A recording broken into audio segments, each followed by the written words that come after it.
कैसे हैं आप सब बच्चों। इस वीडियो में हम डिस्कस करने वाले हैं क्वेश्चन नंबर 61 से 65 तक के सॉल्यूशंस, है ना। पिछले वीडियोस में मैं आपको क्वेश्चन नंबर 1 से 60 तक के सॉल्यूशंस दे चुका हूं, जिनके लिंक जो है वो आपको डिस्क्रिप्शन बॉक्स के अंदर मिल जाएंगे। और बच्चों, अगर आपको वीडियो पसंद आया तो चैनल को लाइक और सब्सक्राइब जरूर कीजिए, ताकि जो भी रिसेंट वीडियोज है वो आपको टाइमली मिलते रहें। ठीक है, चलिए अब हम स्टार्ट करते हैं क्वेश्चन नंबर 61 से। तो देखिए हमें क्या कह रहा है question number 61। Two charge particles having equal charges of 2 into 10 की power -5 coulomb each are brought from infinity within a separation of 10 centimetre. Find the increase in the electric potential energy during the process.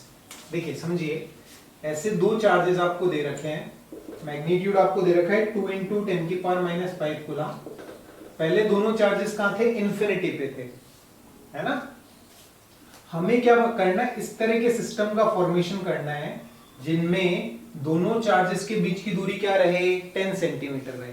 इस तरह के system का formation हमें करना है। इस system की क्या पोटेंशियल एनर्जी होगी,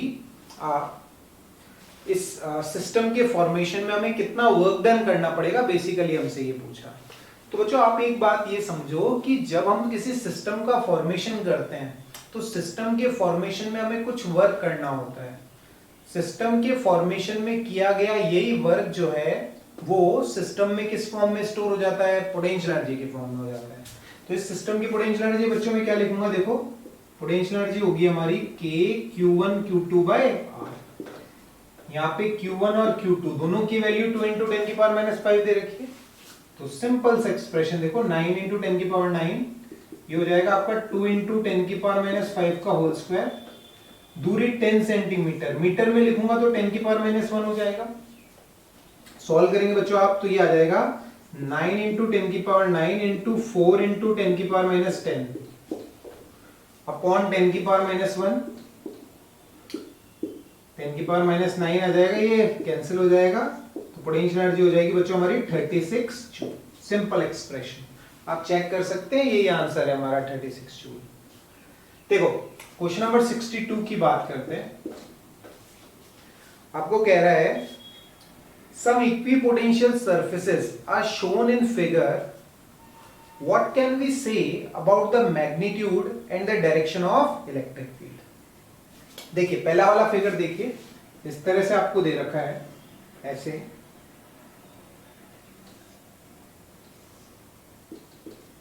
इस तरह की बच्चों प्लेनर इक्विपोटेंशियल सरफेसेस आपको दे रखी हैं, और दूरी आपको दे रखी है 10 सेंटीमीटर, 20 सेंटीमीटर, सेंटीमीटर में दूरियां हमें दे रखी है।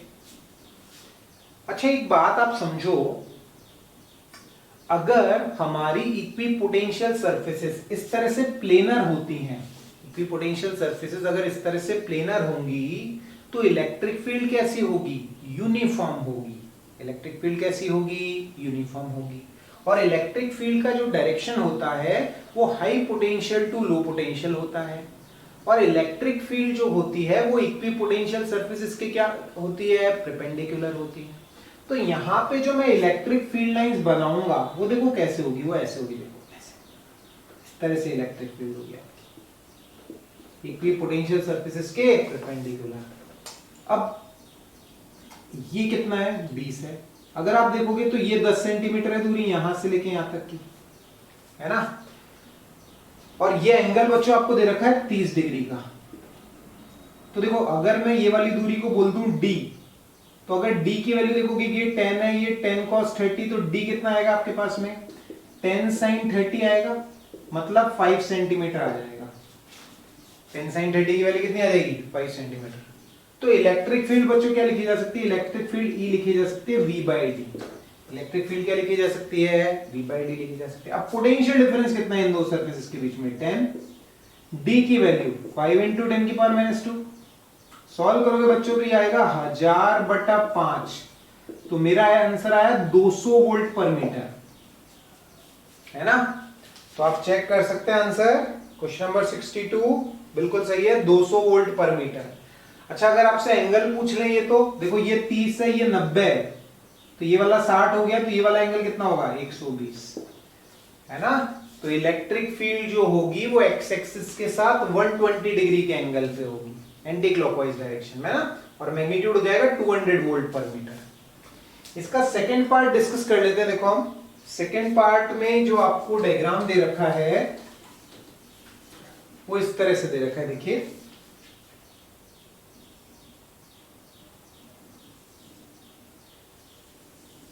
है ना, और ये दूरी जो है 10 सेंटीमीटर है, ये है 20। अच्छा, इस बार जो इक्विपोटेंशियल सरफेसेस बच्चों आपको दे रखी है, इस तरह से कॉन्सेंट्रिक स्पेयर्स दे रखे हैं। कैसे दे रखे हैं? Concentric spheres. तो इस केस में जो हमारी फील्ड लाइंस होंगी वो देखिए इस तरह से होंगी, ये हमारी फील्ड लाइंस होंगी। अब आपको ये ध्यान होना चाहिए कि ये जो कॉन्सेंट्रिक स्पेयर्स बनते हैं ये कब बनते हैं? जब हमारा सोर्स ऑफ इलेक्ट्रिक फील्ड क्या हो? एक पॉइंट चार्ज हो। क्या हो? एक पॉइंट चार्ज हो। अच्छा, हमें पोटेंशियल क्या क्या दे रखा है? देखो ये 60 वोल्ट दे रखा है, ये 30 वोल्ट दे रखा है, ये 20 वोल्ट दे रखा है ना। इलेक्ट्रिक फील्ड आपको पता करनी है। तो पहली बात तो आपको ये समझ में आनी चाहिए कि इस केस में इलेक्ट्रिक फील्ड का जो मैग्नीट्यूड होगा वो कांस्टेंट नहीं होगा, दूरी r के साथ क्या होगा? वेरी होगा। दूरी r के साथ क्या होगा? वेरी होगा, है ना। देखो जैसे यहां पर पोटेंशियल कितना है? 60 वोल्ट है, तो इस Q के कारण 10 सेंटीमीटर की दूरी पर, देखो ये वाली दूरी कितनी है? यहां से लेके यहां तक की दूरी है 10 सेंटीमीटर, है ना।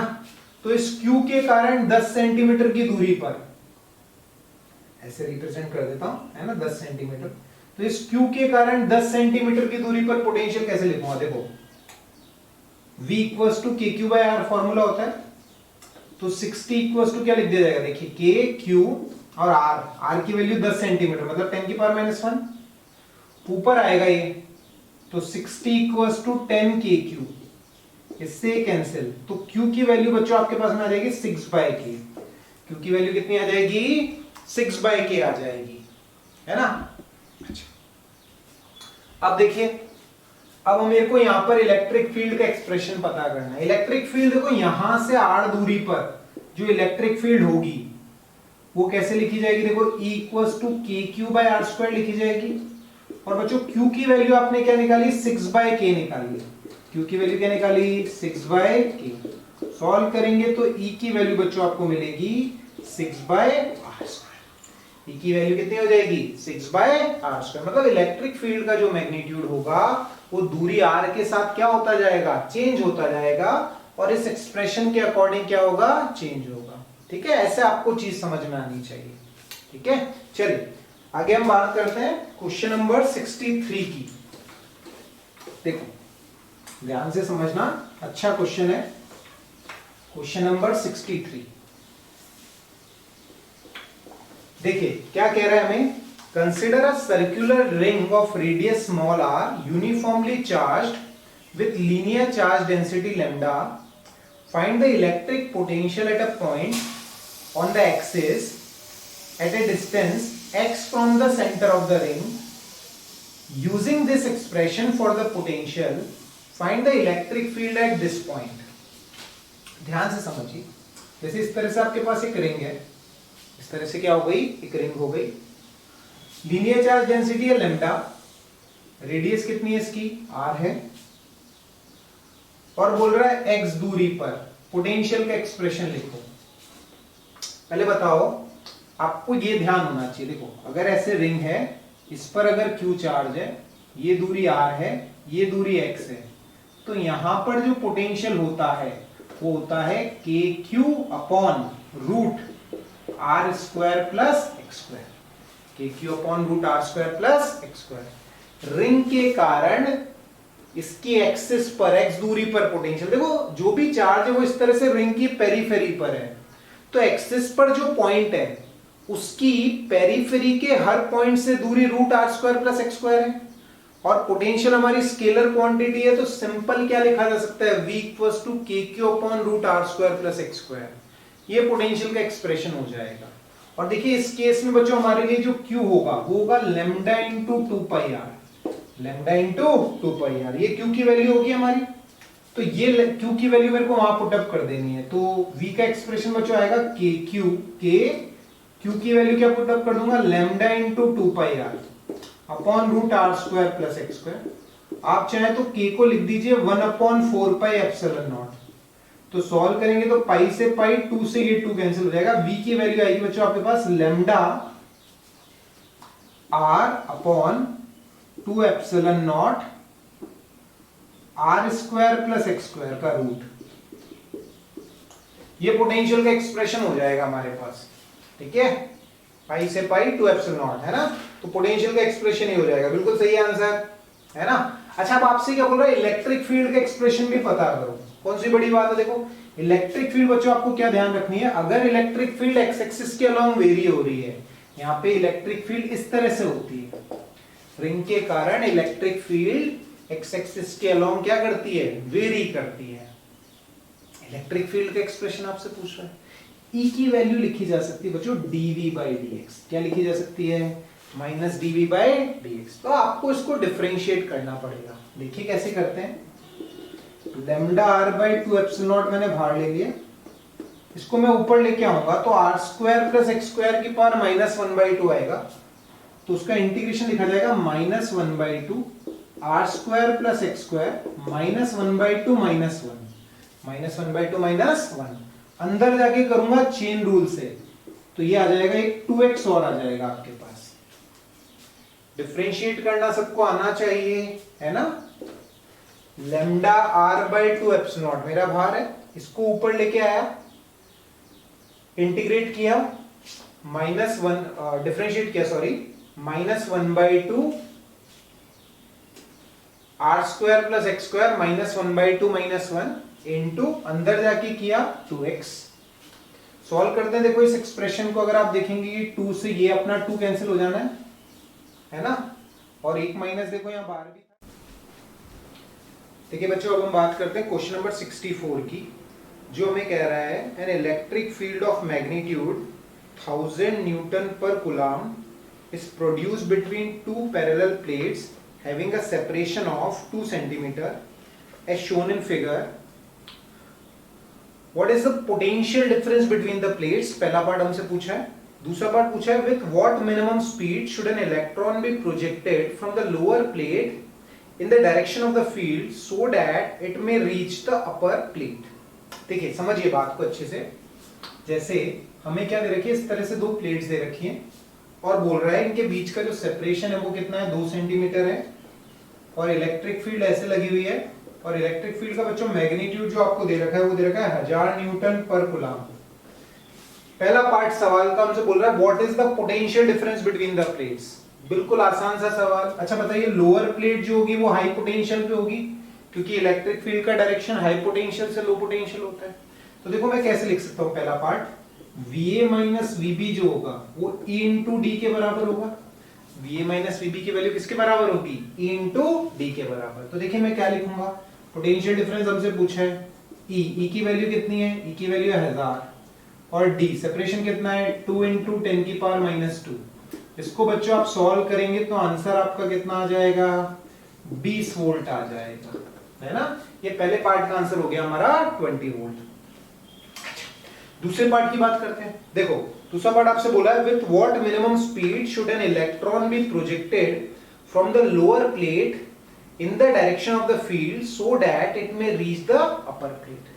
बोल रहा है इलेक्ट्रॉन को कितनी मिनिमम स्पीड दी जाए कि वो टॉप ऑफ द प्लेट पर पहुंच सके, टॉप ऑफ द प्लेट पर पहुंच सके। अच्छा पहले आप बात ये समझो, इलेक्ट्रॉन को प्रोजेक्ट करने की जरूरत क्यों लग रही है हमें, क्योंकि देखो क्या है कि इलेक्ट्रॉन पे जो फोर्स लगेगा इलेक्ट्रिक फील्ड के कारण वो इलेक्ट्रिक फील्ड के अपोजिट डायरेक्शन में लगेगा। तो जब हम इलेक्ट्रॉन को ऊपर फेंकेंगे तो इलेक्ट्रॉन के मोशन में एक रिटार्डेशन ऑब्टेन होगा। क्या ऑब्टेन होगा, रिटार्डेशन, ऐसे नीचे की तरफ की।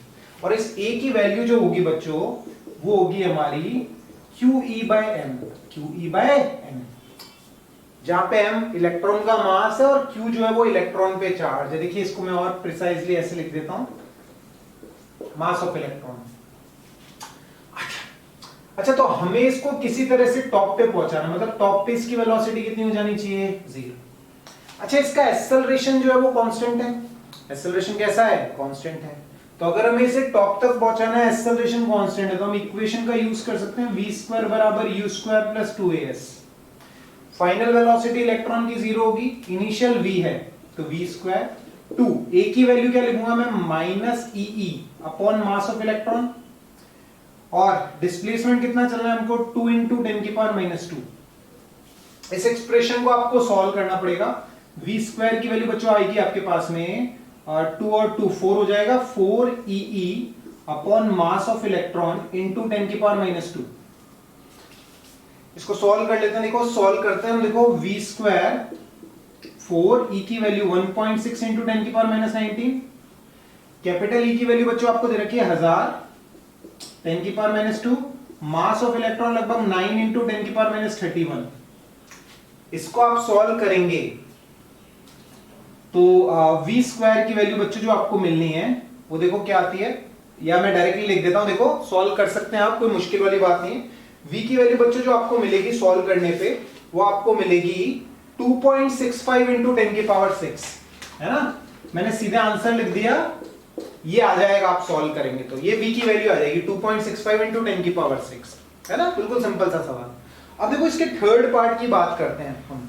थर्ड पार्ट अपने से कह रहा है direction of the projection makes an angle 60 degree with the field, find the maximum height reach by the electron. देखो बढ़िया सवाल है, आप कॉन्सेप्ट समझो अच्छे से, कैलकुलेशन आप कर सकते हो, कोई मुश्किल वाली बात नहीं है। देखो तीसरे पार्ट में आपसे कह रहा है कि इलेक्ट्रॉन को हमने किधर प्रोजेक्ट किया है, ऐसे इस तरह से, जो स्पीड हमने कैलकुलेट की है इस सेम स्पीड से हमने इलेक्ट्रॉन को प्रोजेक्ट किया है, making an angle 60 degree with the field.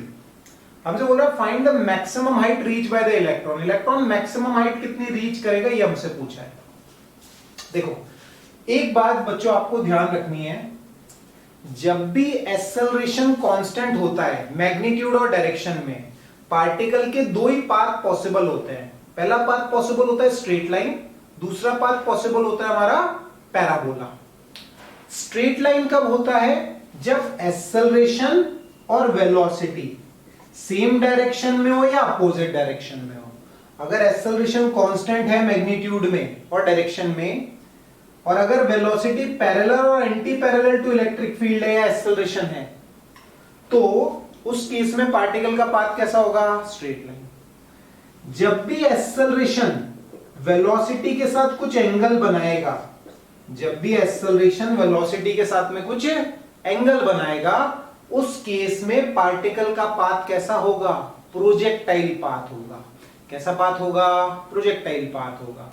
तो अगर आप यहां देखेंगे तो वेलोसिटी और एक्सेलरेशन के बीच में कुछ एंगल है, एक्सेलरेशन देखिए नीचे की तरफ है, वेलोसिटी इधर है, तो इस केस में हमारे प्रोजेक्टाइल का जो पाथ होगा वो कैसा पाथ होगा, पैराबोलिक पाथ होगा। हमसे सवाल ये पूछा कि मैक्सिमम हाइट कितनी रीच करेगा, देखो ये इस तरह का पाथ होगा, इसका मैक्सिमम हाइट कितनी होगी इसकी, ये वाली h, ये maximum height attain by the projectile होगी, है ना। और देखिए ये 60 है तो ये वाला एंगल 30 डिग्री होगा। तो देखो maximum height reach by the projectile क्या होगा, देखो इसके लिए फॉर्मूला हम लगाएंगे v square sine square theta upon 2, g की जगह आएगा g इफेक्टिव, g की जगह क्या आएगा, g इफेक्टिव। यहां पे हमें मास ऑफ इलेक्ट्रॉन को नेग्लेक्ट करके चलना है। g इफेक्टिव की वैल्यू बच्चों क्या होगी, g इफेक्टिव आपका एक्सेलरेशन के बराबर होगा जो नीचे की तरफ है, और ये किसके बराबर होगा, आपका QE बाय m के बराबर होगा। किसके बराबर होगा, QE बाय m के बराबर होगा। अब बच्चों हम सॉल्व कर लेते हैं, देखो कुछ भी नहीं है इसके अंदर। अब v स्क्वायर साइन स्क्वायर 30 कितना आ जाएगा आपका 1/4, 2 g इफेक्टिव की वैल्यू, g इफेक्टिव की वैल्यू बच्चों होगी हमारे पास बेसिकली a के बराबर। a हमारा किसके बराबर है, E upon mass of electron. और v स्क्वायर की वैल्यू बच्चों देखो मैंने क्या निकाली थी, 4E upon mass of electron. देखो यहां रख दो 4E upon mass of electron into 10 की पावर माइनस 2, इंटू 10 की पावर माइनस 2। देखो मैं सॉल्व करके बता देता हूं आपको, ये और ये पूरा कैंसिल हो जाएगा, इस 4 से ये 4 कैंसिल हो जाएगा, तो h की वैल्यू जो बच्चों आनी है आपके पास में वो आएगी, अगर आप ध्यान से देखोगे 10 की पावर माइनस 2 है ये, और नीचे कितना आ रहा है, 2 आ रहा है, नीचे कितना आ रहा है, 2 आ रहा है। सही है, बिल्कुल सही है। तो ये आएगा बच्चों आपके पास में 1/200 मीटर, 1/200 मीटर। या हम कह सकते हैं इसका आंसर आएगा हमारे पास 5 × 10⁻³ मीटर। मेरा तो ये आंसर आया है ना। Maximum height reach by electron जो है वो है 5 × 10⁻³ मीटर। देखिए चेक कर लेते हैं हम। बिल्कुल सही है बच्चों, 0.5 सेंटीमीटर दे रखा है हमें, मतलब 0.5 × 10⁻² मीटर या 5 × 10⁻³ मीटर। इस तरह से आप सॉल्व कर सकते हैं इस सवाल को। तो बिल्कुल कॉन्सेप्चुअली आपको सारी बातें समझ में आनी चाहिए इस सवाल के बारे में, ठीक है। चलिए देखिए बच्चों, हम बात करते हैं क्वेश्चन नंबर 65 की, जो हमें कह रहा है uniform electric field of 2 newton per coulomb exist in space in x direction। पहला पार्ट हमसे पूछा है taking the potential at origin to be 0 write an expression for the potential at a general point x Y Z. तो पहला expression हम निकाल लेते हैं, फिर आगे के पार्ट सॉल्व करते हैं। देखो आपसे क्या बोल रहे हैं कि इलेक्ट्रिक फील्ड है, किधर की तरफ एक्सिस्ट कर रही है, एक्स एक्सिस के अलोंग। इसको मैंने ऐसे लिख दिया 2i कैप, है ना। आपसे बोल रहा है ओरिजिन पर पोटेंशियल 0 कंसीडर करो, right an expression for potential at a general point. देखो बात समझो अच्छे से, देखो ये आपका ओरिजिन, यहां पोटेंशियल कितना कंसीडर करना है 0, किसी भी general point x Y z पे पोटेंशियल लिखना है हमें। समझो बात को। आपको बच्चों कौन सा रिलेशन ध्यान होना चाहिए, v initial minus v final होता है integration of E vector dot D R vector, integration of E vector dot D R vector. और देखो बच्चों डी आर वेक्टर आप कैसे लिखोगे, डी आर वेक्टर आप लिखोगे dx i cap plus dy j cap plus dz k cap. इस तरह से आप डी आर वेक्टर लिखोगे। तो देखो v इनिशियल में इस पॉइंट को ले लेता हूं, v फाइनल इस जनरल पॉइंट को ले लेता हूं। तो v इनिशियल पे पोटेंशियल 0, v फाइनल में कंसीडर कर लेता हूं v है। क्या लिखूंगा, देखो integration of E vector dot D R vector. E vector की value E vector dot D R vector करेंगे तो बताओ 2dx आएगा क्या, इसका इससे डॉट प्रोडक्ट करोगे तो 2dx, इसका इससे करोगे तो 0, इसका इससे करोगे तो 0, तो 2dx आ जाएगा। लिमिट क्या लगा दूंगा, देखो इनिशियल पॉइंट ये होता है r इनिशियल से r फाइनल। तो r इनिशियल क्या है हमारा 0 0 0 है, और x है तो बेसिकली x की लिमिट लगेगी यहां पे, तो 0 to x आ जाएगा। तो -v बराबर 2x आ गया, तो v की वैल्यू क्या आ गई -2x। ये हमारा एक्सप्रेशन हो जाएगा बच्चों पोटेंशियल का, पहला एक्सप्रेशन हमारा, पहला आंसर। दूसरा आपसे पूछा है at what point the potential is 25 volt. अब इसमें कौन सी मुश्किल बात है, आप क्या करो इसको 25 वोल्ट कर दो, 25 बराबर -2x, x की वैल्यू कितनी आ जाएगी -12.5 मीटर, है ना। इस पॉइंट पर पोटेंशियल की वैल्यू कितनी होगी 25 वोल्ट होगी। देखो आंसर भी चेक कर लेते हैं हम, बिल्कुल सही है, इस पॉइंट पर पोटेंशियल हमारा 0 होगा। सी पार्ट देखते हैं, देखो if the potential at the origin is taken to be 100 volt what will be the expression for potential at a general point। ये का ये एक्सप्रेशन लगाना है हमें, बस v इनिशियल की वैल्यू कितनी लिख देनी है 100, क्योंकि ओरिजिन पर पोटेंशियल 100 है, तो 100 माइनस v बराबर, इसको सॉल्व करने पे कोई फर्क नहीं पड़ेगा, ये 2x ही आएगा। इस केस में v की वैल्यू बच्चे हो जानी है 100 माइनस 2x। आप चाहे तो आंसर चेक कर सकते हैं, v की वैल्यू 100 माइनस 2x ही आ रही है हमारी, बिल्कुल सही है 100 माइनस 2x, ये v की वैल्यू आ गई। डी पॉइंट आपसे बोल रहा है what will be the potential at the origin if the potential at infinity is taken to be 0। अब देखो बिल्कुल आसान सी बात, same formula v initial minus v final integration of E vector dot D R vector. अच्छा इस बार आपको कहां का पोटेंशियल पता है, इंफिनिटी का पोटेंशियल पता है और ओरिजिन पे पूछ रहा है, तो इसको आप कहां से v इनिशियल हम क्या ले लेते हैं, ये ओरिजिन वाला ले लेते हैं। मान लो ये हमें पता करना है, इंफिनिटी पर पोटेंशियल 0, फाइनल पॉइंट ये ले लिया, r इनिशियल से r फाइनल, r इनिशियल क्या लिखूंगा 0, फाइनल क्या आएगा इंफिनिटी, फाइनल क्या आ जाएगा इंफिनिटी। तो अगर आप देखेंगे तो ये कितना आएगा, ये आएगा आपके पास 2x, ये कितना आ जाएगा आपके पास 2x। अब अगर इंफिनिटी पर पोटेंशियल 0 लिया है, इंफिनिटी पर पोटेंशियल 0 लिया है, तो इसको सॉल्व करेंगे तो ये बच्चों कितना आ जाना है इंफिनिटी आना है ना। तो अगर इनफाइनाइट पे पोटेंशियल हमने 0 कंसीडर किया था तो ओरिजिन पे 0 था, ओरिजिन पर इंफिनिटी पे अगर 0 कंसीडर कर लेंगे तो ओरिजिन पे कितना हो जाएगा इंफिनिटी हो जाएगा।